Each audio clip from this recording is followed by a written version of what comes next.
To Shri classes. आज हम लोग बिहार एसएससी सेट नंबर 16 को विस्तार पूर्वक डिस्कस करेंगे, तो आप लोग वीडियो को लाइक, शेयर और सब्सक्राइब करें। क्वेश्चन नंबर फर्स्ट है हमारा कि नगर पालिका से अभिप्राय भारतीय संविधान के किस अनुच्छेद से है।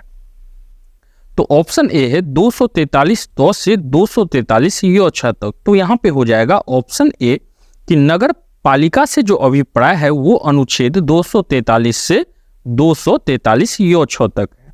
साथ ही यह भी जान जाइए कि 74वां संविधान संशोधन, ठीक है, 74वां संविधान संशोधन जो 1992 में हुआ था के द्वारा संविधान के भाग 9 का ए और अनुच्छेद 243 तो से 243 य छ तक को जोड़ा गया था। ठीक है, 74वां संविधान संशोधन 1992 के द्वारा। नियफेडा निम्नलिखित में से किस भारतीय सीमावर्ती देश की राजधानी है। तो नियफेडा जो है वो म्यांमार की राजधानी है। साथ ही म्यांमार से हम लोग यह भी जानते हैं कि म्यांमार की जो साल्विन और इरावदी नदी दो आब का पूर्व चावल का कटोरा भी कहा जाता है। तो म्यांमार जो है, म्यांमार का जो साल्विन, ठीक है, साल्विन और इरावदी नदी का जो दोआब क्षेत्र है, इसके बीच में के भाग को क्या कहा जाता है। तो पूर्व का चावल का कटोरा भी कहा जाता है, पूर्व का चावल का कटोरा। ठीक है, नेक्स्ट है हमारा कि वर्मा को किस अधिनियम द्वारा भारत से अलग किया गया था। तो वर्मा को जो है भारत शासन अधिनियम 1935 के द्वारा भारत से अलग किया गया था। उत्तर से दक्षिण की ओर हिमालय की निम्न श्रेणियों का सही क्रम बताएं। तो जब हम लोग उत्तर से दक्षिण की ओर जाते हैं तो सबसे पहले आएगा काराकोरम, फिर आएगा आपका लद्दाख, ठीक है, काराकोरम, फिर आएगा लद्दाख, इसके बाद आता है जास्कर श्रेणी और तब आता है पीर पंजाल। तो अर्थात क्या हुआ, 3 1 2 4, ऑप्शन सी। भारत के राष्ट्रीय ध्वज का डिजाइन किसने तैयार किया था। तो भारत का जो राष्ट्रीय डिजाइन है, ध्वज का जो डिजाइन है, वो पिंगली वेंकैया के द्वारा तैयार किया गया था। आईपीएल 2013 के 16वें संस्करण में सर्वाधिक रन किस खिलाड़ी के द्वारा बनाए जाने के कारण ऑरेंज कप दिया गया था। तो ऑरेंज कप जो है ये शुभमन गिल के द्वारा को दिया गया था। विश्व का विख्यात तेल शोधक कारखाना अवदान कहाँ स्थित है। तो अवदान जो है यह स्थित है ईरान में। ठीक है, अब देखिए यह जो तेल शोधक ओपेक का नाम आप लोग सुने होंगे कि यह जो ओपेक है, ओपेक यह पेट्रोलियम उत्पादन देशों का एक समूह है। ठीक है, और ओपेक का जो स्थापना हुआ था, तो ओपेक का स्थापना हुआ था 1960 में, इसका स्थापना किया गया था और इसमें जो भी कंट्री शामिल है यह सभी तेल उत्पादन देश हैं। नेक्स्ट है हमारा कि हमारे संविधान में न्यायिक समीक्षा की धारणा किस देश की संविधान से ली गई है। तो हमारे संविधान में न्यायिक समीक्षा की जो धारणा है वो यूएसए से लिया गया है। साथ ही ऑस्ट्रेलिया से जो है यह लिया गया है समवर्ती सूची। कनाडा से लिया गया है संघीय प्रणाली, ठीक है, और इंग्लैंड से जो लिया गया है वो लिया गया है संसदीय प्रणाली। नेक्स्ट है हमारा कि भारत का संविधान किस तिथि को स्वीकार किया गया था। तो भारत का जो संविधान है, भारत के संविधान को जो स्वीकार किया गया था वो किया गया था 26 नवंबर 1949 को, जबकि भारत के संविधान को जो लागू किया गया था वो किया गया था 26 जनवरी 1950 को। भारत के प्रधानमंत्री तब तक अपने पद पर रहता है जब तक उसे प्राप्त होता है। तो जब तक उसको लोकसभा में विश्वास प्राप्त होगा तब तक वो क्या होगा, तो अपने पद पर बना हुआ रहेगा। अर्थात लोकसभा का जो बहुमत दल का जो नेता होता है वो उसको भारत का प्रधानमंत्री राष्ट्रपति के द्वारा बनाया जाता है। किस संविधान संशोधन द्वारा पंचायती राज व्यवस्था संस्थाओं की संवैधानिक दर्जा प्रदान किया गया। तो 73वां संविधान संशोधन के द्वारा जो पंचायती राज व्यवस्था है इसको संवैधानिक दर्जा प्रदान किया गया। निम्नलिखित में से कौन सी रचना महात्मा गांधी के साथ संबंधित नहीं है। तो महात्मा गांधी के साथ संबंधित नहीं है। द होली फैमिली, ठीक है। माई एक्सपेरिमेंट विद ट्रूथ, ये भी महात्मा गांधी का है, हरिजन भी महात्मा गांधी का, और हिंद स्वराज भी है। तो द होली फैमिली जो है इसका संबंध महात्मा गांधी से नहीं है। नेक्स्ट है हमारा, निम्नलिखित में से कौन सी पुस्तक या पुस्तकें श्री मुल्कराज आनंद की लिखी हुई है? तो मुल्कराज आनंद का जो लिखा हुआ पुस्तक है वो कुली भी है, द बाबर ट्रेड यूनियन भी है, और the leaves and A bird भी है। अर्थात उपरोक्त सभी जो है यह मुल्कराज आनंद के द्वारा लिखा गया पुस्तक है। सेज का पूरा नाम है, तो सेज का पूरा नाम जो है वो है स्पेशल इकोनॉमिक जोन, ठीक है। और भारत सरकार के द्वारा सेज स्थापित करने का मुख्य उद्देश्य निर्यात को बढ़ावा देना था, ठीक है। सेज का जो स्थापना किया गया या सेज को जो लाया गया या स्थापित किया गया, तो इसका एक ही मुख्य उद्देश्य था कि निर्यात जो है उसको क्या करना है, तो बढ़ावा देना है। नेक्स्ट है हमारा कि सार्क का पूरा नाम है, तो सार्क का जो पूरा नाम है वो है साउथ, ठीक है, south Asian association for a regional cooperation, अर्थात ऑप्शन बी। अब देखिए सार्क का जो स्थापना हुआ था वो कब हुआ था, तो सार्क का स्थापना हुआ था 8 दिसंबर 1985 में, ठीक है। और कहाँ पे हुआ था, तो ढाका में हुआ था, ढाका में इसका स्थापना हुआ था। अब पूछा जाए इसका मुख्यालय कहाँ है, तो सार्क का जो मुख्यालय है वो है काठमांडू में, ठीक है। कहाँ पे है, काठमांडू, जो नेपाल का राजधानी है। मानचित्र में पर्वत और पहाड़ को दर्शाया जाता है, तो मानचित्र में पर्वत और पहाड़ को लाल रंग से दर्शाया जाता है। उसी जगह अगर बोला जाए कि ब्लू रंग से क्या दर्शाया जाता है, तो नदी और समुद्र को दर्शाया जाता है, नदी और समुद्र को ब्लू से। पीले रंग से जो है आपको ऊंचा पठार का स्थान को दिखाया जाता है, ऊंचा पठार का स्थान को दिखाया जाता है। और अगर हरा बोला जाए तो हरा से जो है वो मैदानी भागों को दिखाया जाता है, मैदानी क्षेत्रों को दिखाया जाता है। नेक्स्ट है हमारा कि सिल्क रेशम का सबसे बड़ा उत्पादक देश कौन सा है, तो सिल्क रेशम का सबसे बड़ा उत्पादक का बात किया जाए तो वो होगा चीन, और दूसरा स्थान इसमें है अपना भारत का, ठीक है। दूसरा स्थान पर सिल्क उत्पादन कहाँ पे होता है, तो अपने भारत देश में होता है। कारगिल अघोषित युद्ध के समय पाकिस्तान का प्रधानमंत्री कौन था, तो कारगिल जो अघोषित युद्ध है इस समय भारत के प्रधानमंत्री थे नवाज शरीफ, ठीक है। और कारगिल का जो युद्ध है यह हुआ था 1999 ईस्वी में, ठीक है। अब देखिए भारत पाकिस्तान के बीच अभी तक भारत और पाकिस्तान के बीच अभी तक कुल मिलाकर 4 युद्ध हुआ है। 4 युद्ध कब कब हुआ है, तो पहला युद्ध हुआ था आपको 1947-48 में, ठीक है, 1947-48 में। दूसरा युद्ध जो हुआ था यह हुआ था 1965 में। तीसरा युद्ध हुआ था 1971 में जब बांग्लादेश को आज़ादी दिलाया गया था। और चौथा युद्ध जो हुआ था 1999, जिसको हम लोग अघोषित युद्ध कारगिल युद्ध के नाम से जानते हैं। तो जंप बॉल शब्द निम्नलिखित में से किससे संबंधित है, तो जंप बॉल शब्द जो है यह बास्केटबॉल से संबंधित है। और पूछा जाए कि बास्केटबॉल में कितने खिलाड़ी होते हैं, तो 5-5 का खिलाड़ी बास्केटबॉल में होते हैं। नेक्स्ट है हमारा कि उस अमेरिकी नागरिक आंदोलन कार्यकर्ता का नाम क्या है जिन्होंने प्रसिद्ध भाषण आई हैव ए ड्रीम दिया था, तो आई हैव ए ड्रीम यह जो भाषण दिए थे वो भाषण देने वाले थे, ठीक है, मार्टिन लूथर किंग जूनियर। तो मार्टिन लूथर किंग जूनियर के द्वारा आई हैव ए ड्रीम का जो है घोषणा किया गया था। अब देखिए मार्टिन लूथर किंग जूनियर को ही यूएसए का गांधी भी बोला जाता है, यूएसए का गांधी भी इनको बोला जाता है। तो निम्नलिखित में से कौन सी आकृति भूमिगत जल से बनी है, तो भूमिगत जल से जो है वो कास्ट विंडो बना है। नेक्स्ट है हमारा कि पौधे में मुख्य या प्राथमिक पोषक तत्व हैं, तो पौधे में मुख्य या आप उसको प्राथमिक पोषक तत्व बोलेंगे तो कौन कौन है, नाइट्रोजन, फास्फोरस एवं पोटास, अर्थात ऑप्शन बी।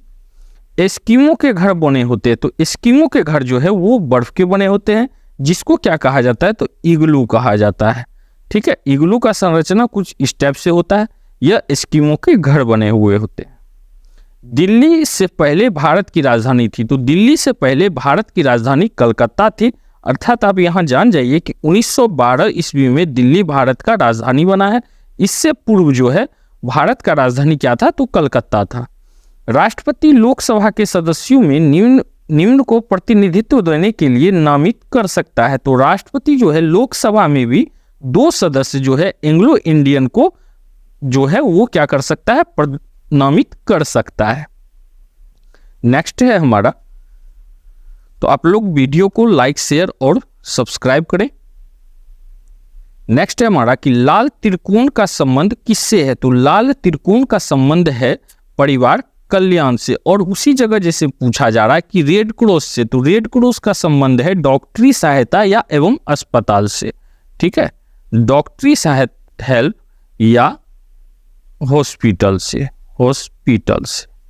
कंटूर रेखा दर्शाती है, तो कंटूर रेखा जो है यह दर्शाती है कि समुद्र तल से समान ऊंचाई एवं आकार वाले स्थान को कौन दिखाती है? तो कंटूर रेखा दिखाती है। नेक्स्ट है हमारा कि कर्क रेखा भारत के कितने राज्यों से होकर गुजरती है? तो कर्क रेखा भारत के 8 राज्यों से होकर गुजरती है। ये राज्य कौन कौन है? तो सबसे पहले आता है आपका राजस्थान, ठीक है, दूसरा है गुजरात, तीसरा है मध्य प्रदेश, चौथा है आपका छत्तीसगढ़, पांचवा है आपका झारखंड, छठा है पश्चिम बंगाल, सातवां आ जाएगा आपका त्रिपुरा और 8वां हो जाएगा आपका मिजोरम। तो यह राज्यों से कर्क रेखा गुजरती है और इसमें से 3 राज्य अलग दे देगा, कोई एक राज्य दे देगा राजस्थान, गुजरात, और पूछेगा कर्क रेखा किस राज्य से गुजरती है। तो इसको आप याद रखें कि कर्क रेखा भारत के 8 राज्य से गुजरती है। ये लाइफ पुस्तक के रचयिता कौन थे? तो एक लाइफ पुस्तक के रचयिता जो है वो है तस्लीमा नसरीन, ऑप्शन ए। कावेरी नदी बहती है, तो कावेरी नदी जो है यह दक्षिण भारत में बहती है। भारतीय वन सर्वेक्षण द्वारा जारी वन सर्वेक्षण रिपोर्ट 2021 के अनुसार पश्चिम बंगाल के बाद दूसरा सर्वाधिक मैंग्रोव वन किस राज्य के तटवर्ती इलाकों में पाए जाते हैं? तो यह पाए जाते हैं गुजरात के तटवर्ती इलाकों में पाए जाते हैं। ठीक है, अब देखिए भारत में कुल भौगोलिक क्षेत्र का 24.62% ही क्या है? तो वन से फैला हुआ है। 24.62% ही फैला गया, जबकि अनिवार्य अगर देखा जाए तो कितना लगभग होता है? अप्रोक्स 33% के करीब में होता है। घना पक्षी अभ्यारण्य किस राज्य में स्थित है? तो घना पक्षी अभ्यारण्य जो है यह राजस्थान में स्थित है। दल बदल विरोधी कानून पारित हुआ था, तो दल बदल विरोधी कानून जो है यह 1985 में पारित हुआ था। कब हुआ था? तो देखिए 52वां संविधान संशोधन यह कब हुआ था? तो 1985 में हुआ था और इसी के द्वारा यह कानून बना था, दल बदल विरोधी कानून बना था।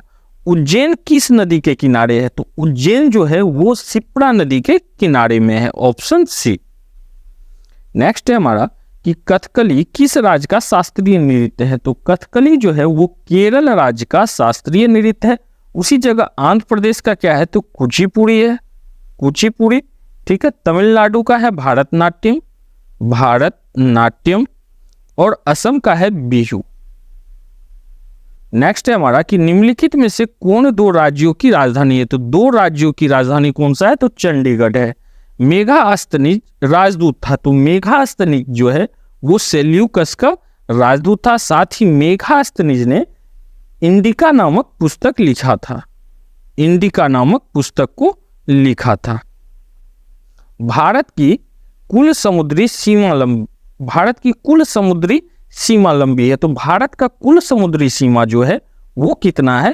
तो वह लगभग है आपको 7516.6 किलोमीटर ये कुल है, अर्थात ऑप्शन बी मार सकते हैं। और सिर्फ भूमि तट का बात किया जाए लंबाई तो वो कितना है? तो 6100 किलोमीटर है। ठीक है, बुद्ध के बचपन का नाम क्या था? तो बुद्ध के बचपन का नाम था सिद्धार्थ।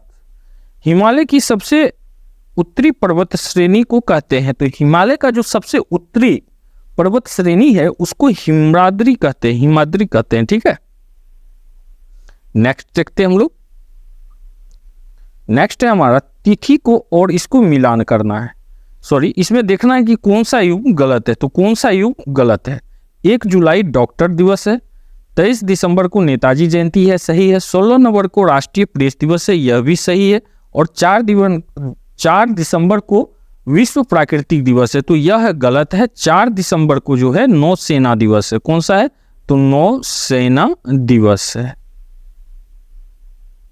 पृथ्वी का सबसे भीतरी परत कहलाता है, तो पृथ्वी का जो सबसे भीतरी परत है उसको क्रोड कहते हैं। मदर ऑफ इंडियन रिवॉल्यूशन किसे कहा जाता है? तो मदर ऑफ इंडियन रिवॉल्यूशन जो है वो मैडम बीकाजी कामा को कहा जाता है। क्षोभ मंडल ट्रोपोस्फेयर की सघनता कब बढ़ जाती है? तो ट्रोपोस्फेयर का जो सघनता है वो शीत ऋतु में बढ़ जाती है। ठीक है। नेक्स्ट है हमारा कि साइलोक नामक पत्र विलियम शेक्सपियर की किस रचना का पात्र है? तो साइलोक जो है यह विलियम शेक्सपियर का मर्चेंट ऑफ वेनिस की रचना का पात्र है। और साथ ही मर्चेंट ऑफ वेनिस का अगर पूछा जाए प्रकाशन, वैसे पूछा नहीं जाता है, लेकिन मर्चेंट ऑफ वेनिस का प्रकाशन कब हुआ था? तो 1596 से 97 के बीच में हुआ था। मई 2023 में 57वां ज्ञानपीठ पुरस्कार किसे मिला? तो 57वां ज्ञानपीठ पुरस्कार जो है वो दामोदर मेजो को मिला। और ज्ञानपीठ पुरस्कार कब से दिया जाता है? तो ज्ञानपीठ पुरस्कार 1961 से दिया जाता है। विश्व में सर्वप्रथम किस देश ने हाइड्रोजन से चलने वाली पहली ट्रेन शुरू किया? तो हाइड्रोजन से चलने वाली जो पहली ट्रेन है उसको जर्मनी ने शुरू किया। फोबोस किस ग्रह का निकटतम और सबसे बड़ा चंद्रमा है? तो फोबोस जो है वो मंगल ग्रह का निकटतम और सबसे दूर का चंद्रमा है। मंगल ग्रह का 2 चंद्रमा है। कौन कौन है? एक तो फोबोस है ही और दूसरा है डीमोस। कौन सा है? डीमोस। इसरो द्वारा भारत का पहला ध्रुवीय मिशन का नाम क्या रखा गया था? तो इसरो द्वारा भारत का पहला ध्रुवीय मिशन का नाम एक्सप्लोसेट रखा गया था। राष्ट्रीय खेल पुरस्कार के तहत मेजर ध्यानचंद खेल रत्न से सम्मानित श्री शरत कमल अंचत किस खेल से संबंधित है? तो श्री शरत कमल अंचत जो है वो टेबल टेनिस से संबंधित है। पारिस्थितिक तंत्र में उच्चतम पोषण स्तर किसे प्राप्त होता है? तो पारिस्थितिक तंत्र में उच्चतम पोषण स्तर जो है वो अपघटक से प्राप्त होता है। घड़ी में स्फटिक क्रिस्टल का कार्य किस पर आधारित है? तो घड़ी में स्फटिक क्रिस्टल का जो कार्य है वो दाब विद्युत प्रभाव पर आधारित है। नेक्स्ट है हमारा कि प्रकाशीय सजावट तथा विज्ञापन के लिए विसर्जन नलिकाओं में प्रयुक्त होने वाली गैस कौन सी है? तो विसर्जन नलिका में जो गैस प्रयुक्त होती है वो है नियोन, ऑप्शन बी। शरीर में ऑक्सीजन की पूर्ति किसके माध्यम से होती है? तो शरीर में जो है ऑक्सीजन की पूर्ति लाल रक्त कोशिका के माध्यम से होती है, अर्थात आरबीसी के माध्यम से होती है। नेक्स्ट देखते हैं हम लोग। नेक्स्ट है हमारा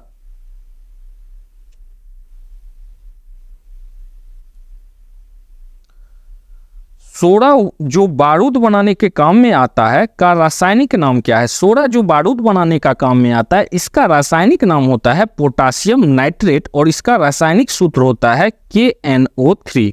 ठीक है, KNO3। एक अवतल लेंस की फोकस दूरी 15 सेंटीमीटर होती है। यदि वस्तु को लेंस से 30 सेंटीमीटर दूरी पर रखा गया तो प्रतिबिंब का दूरी ज्ञात करें। तो प्रतिबिंब का दूरी जो है आप इस सूत्र के आधार पर ज्ञात कर सकते हैं, 1/u। ठीक है, 9-10 में आप लोग पढ़े होंगे इसको। वर्षा की बूंदे गोल होने का कारण है, तो वर्षा की बूंदे का गोल होने का कारण है जल का पृष्ठ तनाव, और पृष्ठ तनाव का जो SI मात्रक होता है वो होता है Nm पे पावर -1। ठीक है, किसी पिंड का वेग 2 गुना होने पर उसकी गतिज ऊर्जा, तो उसकी गतिज ऊर्जा क्या होगी? तो 4 गुनी हो जाएगी। शराब में अत्यधिक उपयोग से क्षति होती है, तो शराब के अत्यधिक उपयोग से यकृत का क्षति होता है। और शराब में अत्यधिक मात्रा में इथाइल अल्कोहल होता है। क्या होता है? तो इथाइल अल्कोहल होता है, alcohol.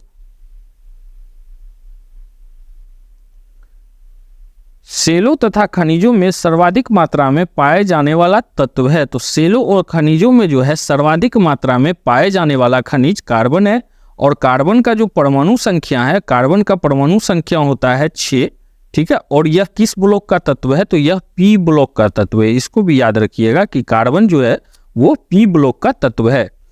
MnO2 + 4Cl MnCl + H2O + Cl दी गई अभिक्रिया उदाहरण है। तो यह जो है रेडॉक्स का उदाहरण है।